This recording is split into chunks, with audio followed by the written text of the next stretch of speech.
নমস্কার সবাইকে, আশা করি আপনারা সবাই ভালো আছেন। মহুয়ার নতুন আরেকটি ভিডিওতে আপনাদের জানাই অনেক স্বাগত। এখন বাজে ঘড়িতে ওই 6:45 মতন, আর এখন থেকেই আমি আমার ভিডিওটা শুরু করলাম। যেই দিনকে ডোডোর স্কুল থাকে সেই দিনকে আমি সকালবেলা ওই 6:45 থেকে 6টার মধ্যে ঘুম থেকে উঠে পড়ি, কারণ এর থেকে যদি একটুও দেরি হয়ে যায় তাহলে ডোডোর স্কুলে যাওয়ার সময় আমার অনেকটাই তাড়াহুড়ো লেগে যায়। তাই জন্যই আমি চেষ্টা করি ওই 6:45 থেকে 6টার মধ্যে ঘুম থেকে উঠে পড়ার। তো সবার প্রথমে ঘুম থেকে উঠে বাইরের দরজাটা খুলে নিলাম। তারপর এখন চট করে ডোডোর স্নানের গরম জল, ওর টিফিন, এই সমস্ত কিছু চটপট করে গুছিয়ে নেব। আর ডোডোকেও রেডি করে আজকে বেরিয়ে পড়লাম ওকে স্কুলে ছাড়তে। স্কুলে না, আমার এই বাড়ির সামনে এই যে রাস্তাটা, ওই যে সোজা দেখা যাচ্ছে, ওখানেই বাসটা আসে। আজকে সকালে আমার বাজারে কিছু জিনিস নেওয়ার আছে, তাই জন্য ভাবলাম ডোডোকে আমি বাসে তুলে দিয়ে আসি। তো বাসে তুলে দেওয়ার পরে আমার যে জিনিসগুলো নেওয়ার ছিল সেগুলো আমি নিয়ে সোজা চলে এলাম বাড়ি। টাটকা পুঁই শাক বাজার থেকে নিয়ে এসেছি, আর দেখুন এটার একদম শেকড় হয়ে গেছে। ভাবছি কাকিমাদের এই বাইরেই একটু খালি জায়গা আছে, ওখানে এটা পুঁতে দেব যদি হয়। সব কাজ ফেলে এখন চটপট করে আগে পুঁই শাকটা কেটে নেব, কারণ ভাবলাম পুঁই শাকটা কেটে যেহেতু বাইরের কলে জল আছে, যদি ভালো করে ধুয়ে নেওয়া যায় তাহলে ভালো হবে। কারণ ট্যাঙ্কির জলে তো বেশি ভালো করে ধোয়া যাবে না, তাই বাইরের কলে মনের মতন করে শাক পাতাগুলো ধুতে পারবো।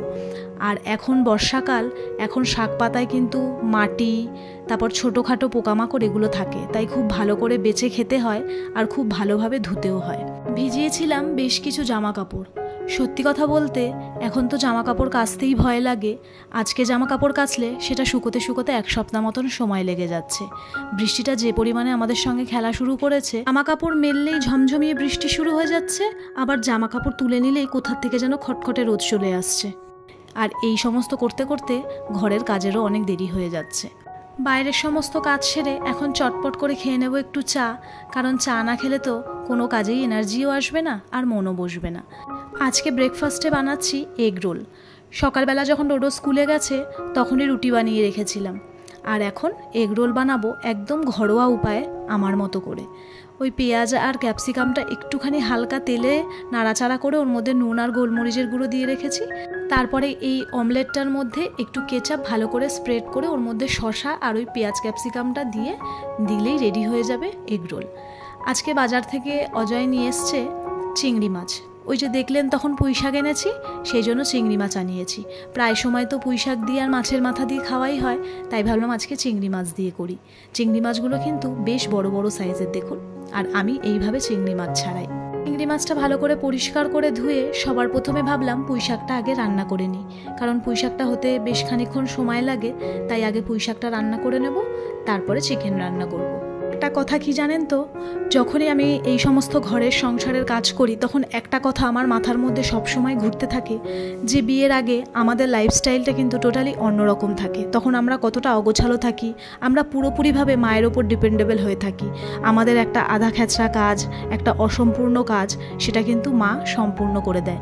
কিন্তু দেখুন যখন আমাদের বিয়ে হয়ে যায় তখন কিন্তু আমরা আমাদের সংসারটাকে কিভাবে গুছিয়ে কাজ করতে হবে, কতটা ভালোভাবে যত্ন করে সংসারটাকে রাখা যায়, এই চিন্তাগুলোই কিন্তু আমাদের মধ্যে হতে থাকে, তাই না?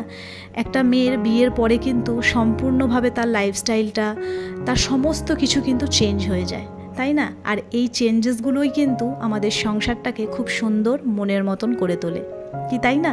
আর এইদিকে আমি চিকেন রান্না করেছি, তাও আবার বিনা তেলে। বিশ্বাসই করতে পারছি না নিজের চোখকে যে আমি বিনা তেলে চিকেন রান্না করেছি। দেখে মনেই হবে না যে আমি মাংসে তেল দিইনি। আপনারা অবশ্যই এক বাড়িতে বানাবেন, খেতে দারুণ হয়। আমি অনেক দিন ধরেই রেসিপিটা দেখেছিলাম, আজকে ট্রাই করলাম। আর ওদিক থেকে আমার শাশুড়িমা পাঠিয়েছে এখানে আনারস আর ছোলা মাখা, তাই ভাবলাম এটা আর বেশিক্ষণ রাখবো না, এখনই চটপট করে খেয়ে নেবো, নাহলে আনারসের স্বাদটা নষ্ট হয়ে যাবে।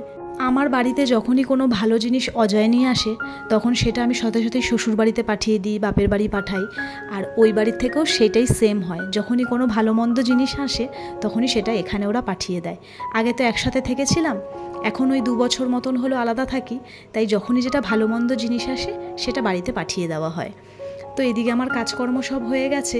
রান্না করার পরে রান্নাঘরে যে সমস্ত কাজ থাকে, প্রত্যেক দিনের তো এই একই কাজ বলুন, সংসারে রান্না করা, ঘর পরিষ্কার করা, রান্নাঘর পরিষ্কার করা।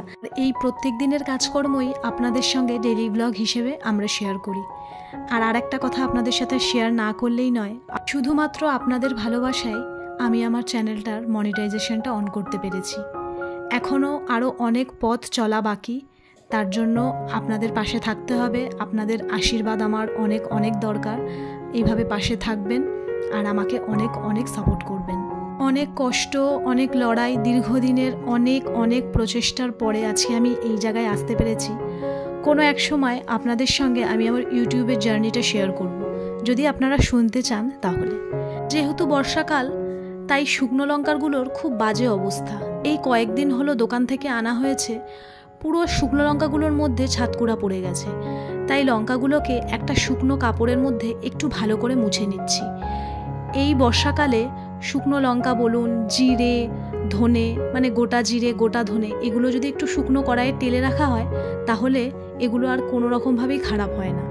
আমারও সময় ছিল না, বলতে গেলে খেয়াল ছিল না, তাই এখন শুকনো লঙ্কাগুলোকে কড়ার মধ্যেই হালকা গরম করব, খুব একটা কিন্তু ভাজা যাবে না। তারপর থালার মধ্যে হালকা শুকনো হওয়ার পরে ওইটাকে ভরে রাখতে হবে, তাহলে আর কিচ্ছু হবে না। এই দিকের কাজ সেরে চটপট করে স্নান করেই চলে এলাম ঠাকুর পুজো করতে। আর আজকে না মনের মতন করে ঠাকুর পুজো করেছি জানেন। গাছেও অনেক ফুল ফুটেছিল আর অজয়ও দোকান থেকে অনেক ফুল এনেছিল, তাই আজকে মনের মতন করে ঠাকুর পুজো করেছি। কি বলবো আপনাদেরকে, ঠাকুরের দিক থেকে যেন চোখ ফেরাতেই পাচ্ছিলাম না, এত সুন্দর লাগছে। আর জুঁই ফুলের গন্ধে তো সারা ঘর মোমো করছে। কেন জানি না, যতবারই এই জুঁই ফুলকে দেখি ততবারই যেন ওই জুঁই ফুলের প্রেমে পড়ে যাই। দুটো মালা নিয়ে এসেছিল অজয়, একটা ঠাকুরকে দিয়েছি আর একটা আমার জন্য রেখে দিয়েছি, যেটা আমি আমার ডান্সের কাজে লাগাবো। তাহলে চলুন আজকের মতন ভিডিওটা এখানেই শেষ করছি। যদি ভিডিওটা ভালো লাগে অবশ্যই একটা লাইক আর কমেন্ট করে জানাবেন। খুব তাড়াতাড়ি দেখা করব নতুন আরও একটা ভিডিওর সঙ্গে। ততক্ষণের জন্য আপনারা সবাই ভালো থাকবেন আর নিজেদের খেয়াল রাখবেন।